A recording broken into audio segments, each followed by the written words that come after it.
Porsche has just unveiled the new Turbo S, and yes, today I'll be telling you more and telling you what I think about the new Turbo S. I'm Junior, and you're watching Junior on Cars.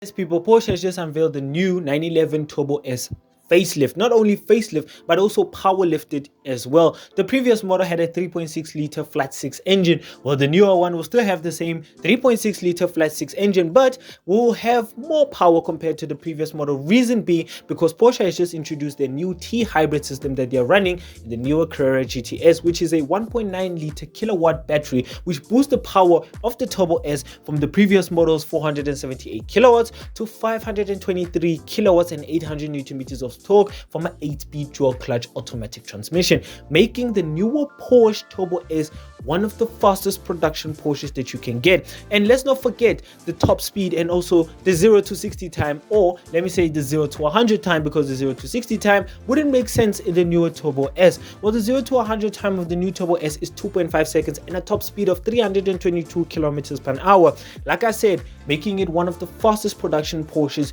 that you could ever get. Well, Porsche didn't only leave it there. Cosmetically and also with the sizes and also the tires, they have upgraded everything. You still get the same carbon ceramic brakes, but also the discs have been slightly larger to fit the tires and also the rims. Well, the new rims and also the rim sizes, so is the rim and also the tires, they're going to be very different. While the rims still have the same option, which is a 20 to 21 inch, which have different bespoke versions of the rims. You get 3 bespoke versions of the rims, which you get the lovely Porsche classic styled rims, which I actually love very much. You still get the same, well, I wouldn't say actually the same, but you still get the same silver, I would say dark silver or dark gray rim size, rim style on the standard model. And also you do get a middle option, which, well, Porsche says, well, it is one of their best selling ones, which is the sort of bespoke version, I would say, of it. But I do prefer the Porsche classic look, and also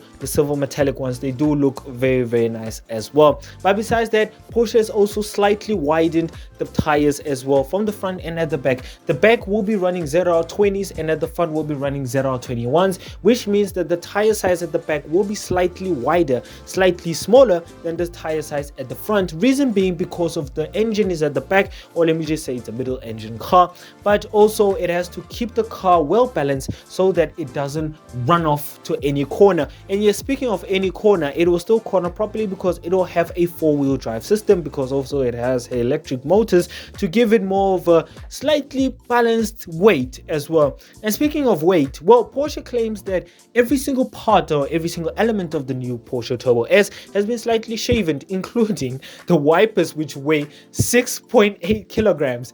Where does the wipers come in to weigh a lot of things? But loads of things has been changed, including the bonnet, the back, and also the doors have been slightly lightened to make the Turbo S much more nimble on corners and also on the track as well. And speaking of being nimble and also looking good on the track, well, let's jump into the exterior right now. When it comes to the looks of the new Porsche Turbo S, well, I don't know how to feel about it, because the front end does have a likely sort of a facelift look, because also the back end does have the same treatment as the front end as well. Starting off with the bottom bumper, which, well, Porsche has decided to make this new Porsche sort of shock gills, I would call them, which are adaptive flaps to let air through and also let air through go to the back as well. Not only that, you still get the adaptive flap at the bottom to give more of a better airflow. And not only that, Porsche has also decided to add more flaps at the bottom, which are adaptive to also let more air through to get out of the back. So technically, Porsche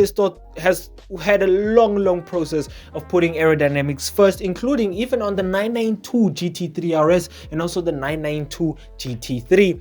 Because they have the same treatment, they have loads of aerodynamics and less power to give more of a balanced sort of way of making the car much more higher with performance. Well, speaking of, well, aerodynamics, the back end also does have the same treatment. If you have the 4 exhaust tip layout, you do get the shock gills at the back end. If you have the oval layout, you have the slab in the middle that lets air through, which many people might think, oh dear, it looks horrible, but it actually serves a way bigger purpose than many people might think, because that's where the air is supposed to go out from the bottom as well, which makes it very good for aerodynamics when you're on the track or on a circuit or wherever you take it, not on the autobahn obviously. But besides that, it does look absolutely weird for me because I mean, the previous Turbo S looked way nicer, cleaner, and also very, very, very slightly gentleman-ish.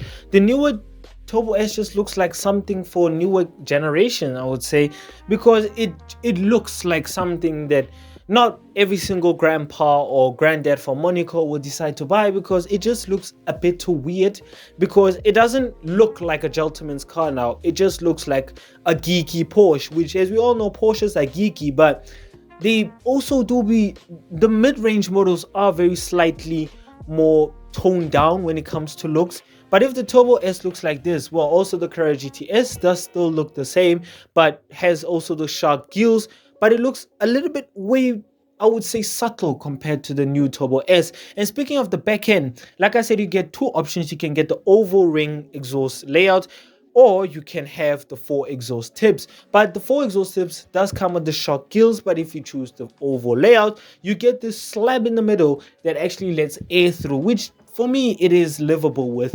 But I wish we could also get an option from the front end as well, because that shock gills don't really look very nice on the Turbo S. It makes it look a little bit too weird. It looks like a electric car that is not an electric car, just more focused on being a hybrid. And also, speaking of the exhaust tips at the back, they actually save around 6.8 kilograms, which is very, very good, because weight saving by Porsche is very, very important. We have seen this with the GT3 and the GT3 RS, which use titanium exhausts, which is very good and also very nice with sound to let the 4-liter flat 6 scream. But besides that as well, everything on the newer Turbo S from the outside will look very different from the previous model, slightly. If you cover the bottom bumper, the top part, the adaptive spoiler, and also the LEDs, they still look technically the same as the previous model. But what doesn't look the same as the previous model is inside, which we're jumping into. Yes, you still get the same option, which you can have bucket seats or you can have just normal seats in a Turbo S, and it will still have the same stitching on the headrest, which is Turbo S.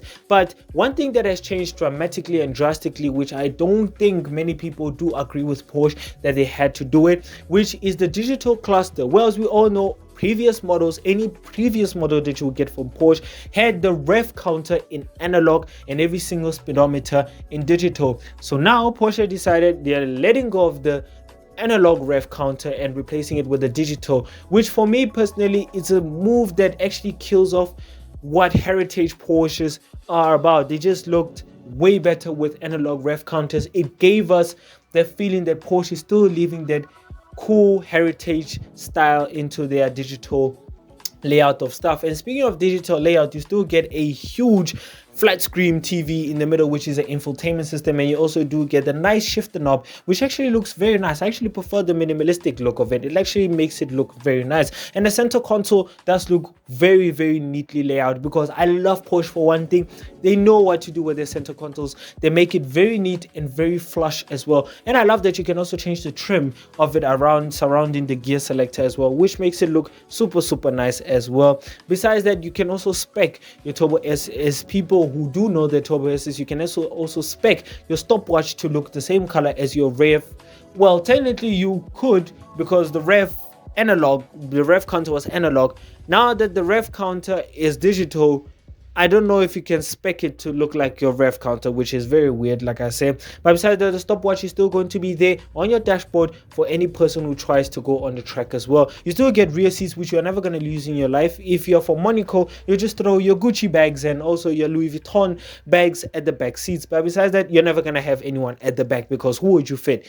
Unless you have a child that is literally as small as a toddler to fit in there. But besides that, if you're fitting a grown 22-year-old man or woman at the back seats, you are literally going to disable their legs or their kneecaps because of how hard you're going to be pressing them with those seats at the back. But besides that, it's still going to be a Turbo S. It's still going to be a very comfortable daily driver. That's why people buy them, because they're very good for daily use. But besides that, what is my verdict of this new Turbo 911S? Well, because it's running a new T hybrid 1.9 kilowatt battery, which boosts it to 523 kilowatts and a top speed of 322 kilometers per hour and a 0 to 100 time of 2.5 seconds. I don't know how to feel about that, because if you wanted something fast, vulgar, and also very aggressive, you bought a GT3 and a GT3 RS or a GT4 RS or a GT4. But now Porsche has decided, you know what, we're also going to make the Turbo S a bit more aggressive, just like the GT3 and the GT3 RS, which for me kills off what the Turbo S was mostly about.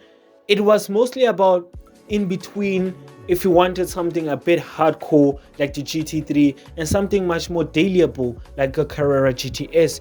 Now the GTS Carrera is just the best option to have because the Turbo S is more Bugatti territory, which is just killing off what a sports car was supposed to be.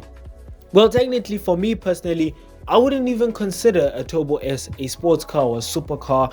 It was just a car that many people just prefer dailying. I mean, if you go to the streets of Monaco or Miami or the United Kingdom, which is in London to be specific, or Edinburgh, you would just see the Turbo S being driven by a 75-year-old man who has no idea that under his right foot he has 800 Newton meters of torque and 473 kilowatts, which is the previous model statistics. Now an old man or 75-year-old man from Monaco or Edinburgh or from Oxfordshire or anywhere else in the UK or in the UAE will know that they're packing tons of power. So does it kill off the fun of having a Turbo S, which is much more of a sleeper?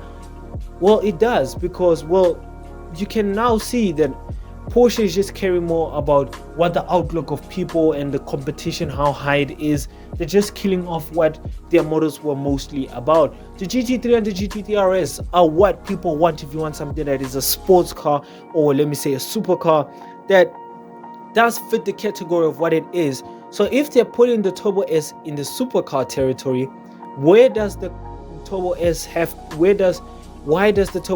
to be in that category? It doesn't fit that category. For me personally, it's a weird layout and it's a weird shift that Porsche is doing. But for me personally as well, I still think that Porsche still have a chance to look back and take a step back from what many people are doing, which is overdoing their cars, such as Corvette with their 001. The C8 has been here for a very long time. Literally, there was the Stingray and then the ZR1 and then there's the E-Ray and all these numbers. So Porsche, if they're starting to do the same thing, it's a bit weird now. And well, Porsche should step back and do much more of what they were used to, or what people are known them for, being a gentleman's old car and very comfortable in doing what they're supposed to do, not facing or trying to go in competition with Bugattis. Stay out of there. It's not your league, Porsche. So tell me in the comments below what you guys think about the new Porsche Turbo S. If you enjoyed the video, if you did, please give it a like, comment, subscribe. If you want to watch more videos on mine, click onto the main channel to go watch more videos on mine. If you want to learn more about my channel, I suggest you go follow the channel's TikTok page, which is at Junior on Cars, and the channel's Instagram page, which is also at Junior on Cars. And more car content coming soon, as well as reviews. So bye.